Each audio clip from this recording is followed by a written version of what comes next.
Hello friends, आप सभी का स्वागत है हमारे चैनल में जिसका नाम है द सस्टेन शो। आज हम बेसिकली बात करने वाले हैं फार्मर प्रोटेस्ट के बारे में। आप बहुत दिन से टीवी में देख रहे होंगे कि फार्मर्स जो है वो दिल्ली के बॉर्डर्स पे आंदोलन कर रहे हैं, प्रोटेस्ट कर रहे हैं। और आपने ये भी देखा होगा कि 26 जनवरी को क्या हुआ। लेकिन यहाँ पर एक मुद्दा है जिसके बारे में कोई बात नहीं कर रहा कि आखिर ये जो प्रोटेस्ट इतने दिनों से चला आ रहा है, इसके क्या साइड इफ़ेक्ट्स हो सकते हैं, इससे आम जनता कैसे प्रभावित हो रही है। तो आज इसी के बारे में जानेंगे यार कि ये जो फार्मर प्रोटेस्ट है इसके क्या साइड इफ़ेक्ट्स हो रहे हैं। तो चलो यार स्टार्ट करते हैं।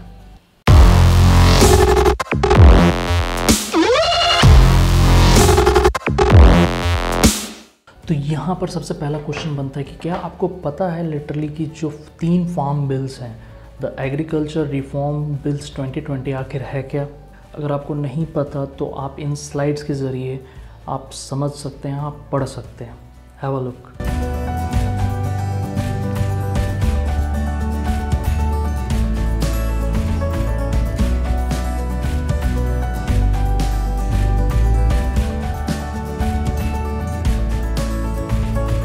तो यहाँ पर सीधे पॉइंट पे आते हैं और डिस्कस करते हैं कि क्या क्या साइड इफ़ेक्ट्स आखिर हो रहे हैं। तो सबसे पहला तो यार जो साइड इफ़ेक्ट हो रहा है वो स्मॉल फार्मर्स को हो रहा है। एक्चुअली पंगा क्या हो रहा है कि जो स्मॉल फार्मर्स हैं वो जो भी खेती कर रहे हैं, जो भी अनाज बो रहे हैं, सब्जी बो रहे हैं, वो मंडी में लेके आ रहे हैं।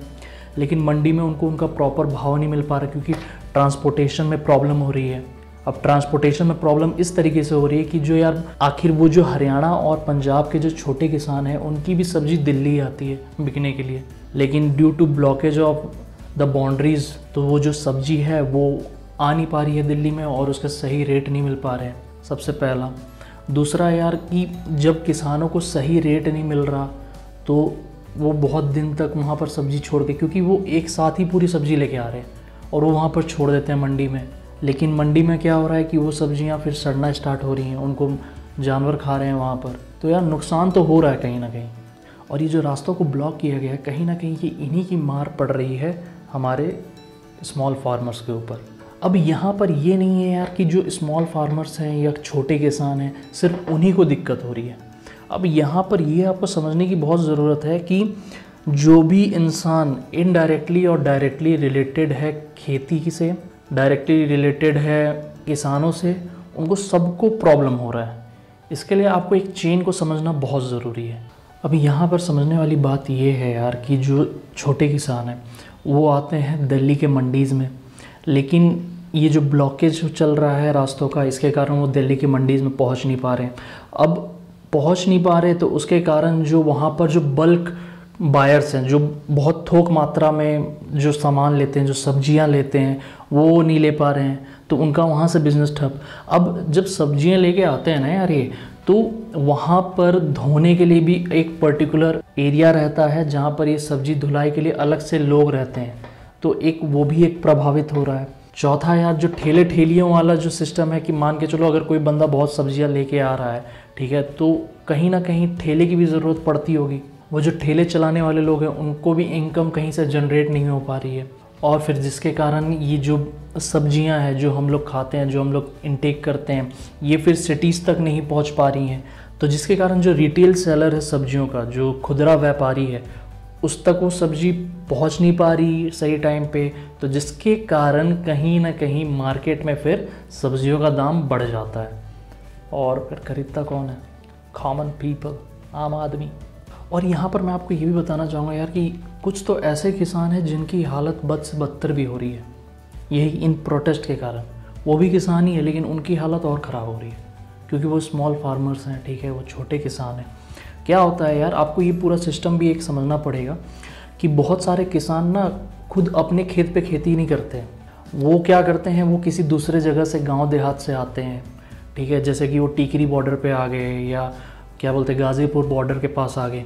वहाँ पर उन्होंने छोटा सा अमाउंट ज़मीन का ले लिया किराए पर, ठीक है, और वो वहाँ पर खेती कर रहे हैं। तो खेती करने के बाद वो सोचते हैं कि जब खेती हो जाएगी, जब मेरी फसल अच्छे से उग जाएगी तो मैं इससे जो भी फूड, जो भी अनाज प्राप्त होगा उसको मैं कहीं मार्केट में ले जाके बेचूँगा। लेकिन वो बेच नहीं पा रहे क्योंकि रास्ते ब्लॉक है। उनकी खेत की जो सब्जियां हैं वो सड़ रही हैं, जिसके कारण उनको बहुत बड़ी मात्रा में लॉस हो रहा है। अब यार तुम खुद ही समझो कि एक किसान ऐसा थोड़ी है कि कहीं से बस लेके आया बीज और उसने उगा दिया और उग गया सब्जी, ऐसा तो होता नहीं है। बहुत सारे मटेरियल्स की ज़रूरत पड़ती है, खाद की ज़रूरत पड़ती है, बीज की ज़रूरत पड़ती है, बहुत सारी और भी चीज़ों की ज़रूरत पड़ती है जो कि एक किसान को ख़रीदना पड़ता है भारी मात्रा में। तो जिन रास्तों पे अभी किसान बैठे हुए हैं, आखिर वो एक हाईवे है, वो रोड है, वहाँ से लोग जाते हैं, कभी बाहर जा रहे हैं, किसी इंटर स्टेट ट्रैवल करते हैं। लेकिन इंटर स्टेट ट्रैवल करते हैं तो रास्ते में उन्हें ढाबाज मिलते हैं, ठीक है, बहुत तरीके के ढाबा मिलते हैं। तो कहीं ना कहीं ये जो ब्लॉकेज हुआ है तो वहाँ से जो ट्रांसपोर्टेशन सिस्टम है वो भी प्रभावित हुआ है, उस पर भी असर पड़ा है।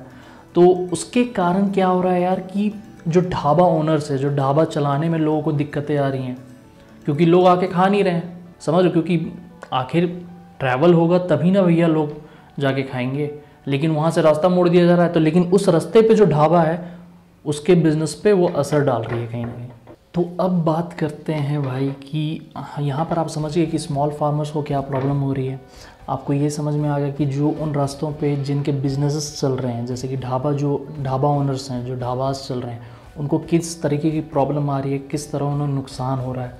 लेकिन अब बात करते हैं कि आम जनता, आप और मुझ जैसे लोगों को कैसे फ़र्क पड़ रहा है इस प्रोटेस्ट से।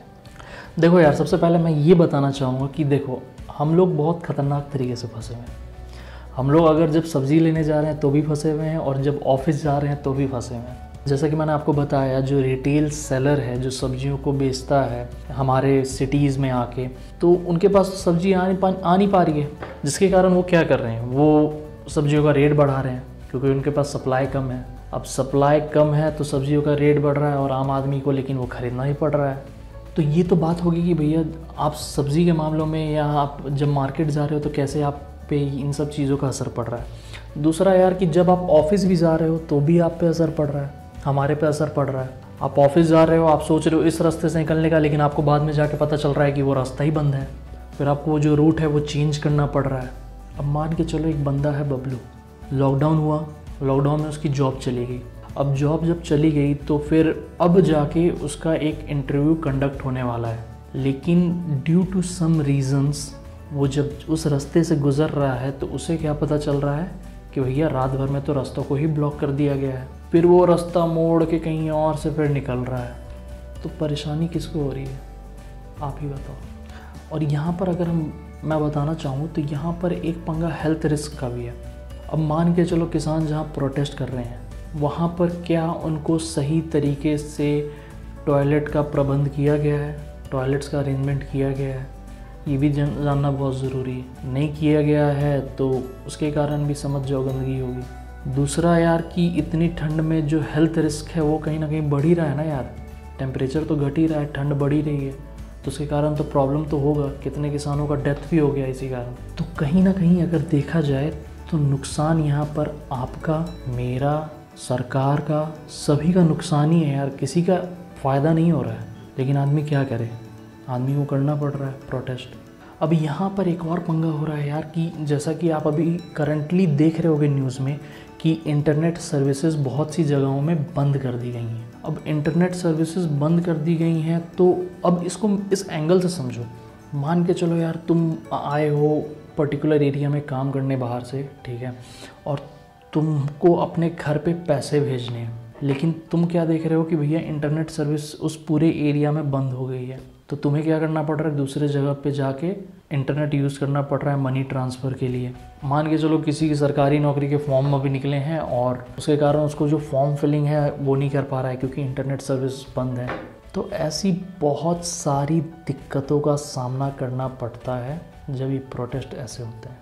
यहाँ पर सबसे बड़ा मुद्दा यही है कि किसान भाइयों को और जो हमारी सरकार है, दोनों को जितना जल्दी हो सके उतना जल्दी ये जो पूरा प्रोटेस्ट चल रहा है इसका कुछ ना कुछ समाधान निकालना है, वरना ये सबके लिए दिक्कत कर रहा है। ये ऐसा नहीं है कि सिर्फ किसान भाइयों को दिक्कत कर रहा है या सिर्फ सरकार को दिक्कत कर रहा है, इसमें धीरे धीरे सब फंस रहे हैं। तो यहाँ पर इस चीज़ को समझना बहुत ज़रूरी है और इसका सिर्फ समाधान एक ही है। अगर मैं इसको लास्ट में कंक्लूड करना चाहूँ तो इसका सिर्फ समाधान यही है कि प्रोटेस्ट होते हैं, प्रोटेस्ट होना भी चाहिए। एक डेमोक्रेटिक कंट्री में, जैसे कि मैंने पहले ही बोला था, एक डेमोक्रेटिक कंट्री में ये चीज़ होना सही है, लेकिन बात इतनी बिगड़ जाना ये चीज़ सही नहीं है। होप सो कि जल्दी इसका सॉल्यूशन निकले, आप लोग किसी के बहकावे में ना आए, कोई भी फालतू का जो मैसेजेस आते हैं व्हाट्सएप पे उन पे ध्यान ना दे। होप सो सब कुछ अच्छा होगा, सब कुछ बेटर होगा। अब देखो ये जो मुद्दा है ना यार, इसको अब रिज़ॉल्व करना और भी ज़्यादा ज़रूरी हो रहा है, क्योंकि अब लोगों की नज़रें, जो बाहर के कंट्री के जो लोग हैं वो भी कुछ ना कुछ टिप्पणी कर रहे हैं, कुछ ना कुछ कमेंट कर रहे हैं। तो एक्चुअल में हमें इससे सॉल्व करना बहुत ज़्यादा ज़रूरी हो रहा है, क्योंकि कहीं ना कहीं फिर ना यार लोग इधर उधर बात कर रहे हैं यार, इंडिया का इमेज थोड़ा तो इधर उधर होगा। तो ये चीज़ नहीं होने के लिए प्लीज़ किसान भाइयों से और जो गवर्नमेंट है उससे दरख्वास्त हम लोग करते हैं, द सस्टेन शो दरख्वास्त कर रहा है कि प्लीज़ इसका सॉल्यूशन निकालें। तो इसी के साथ आज की मैं वीडियो समाप्त करता हूँ। आशा करता हूँ आपको मेरी वीडियो पसंद आई होगी। अगर वीडियो पसंद आई हो तो चैनल को सब्सक्राइब करिएगा, वीडियो को लाइक करिएगा, और अगर आप ये वीडियो फेसबुक और इंस्टाग्राम पे देख रहे हैं तो आप हमारे पेज को फॉलो कर सकते हैं। और हम लोग अभी डिफरेंट सोशल मीडिया प्लेटफॉर्म्स पे भी आ रहे हैं, तो होप सो आप वहाँ पर भी हमें फॉलो करें, सब्सक्राइब करें, लाइक करें। Thank you and have a nice day.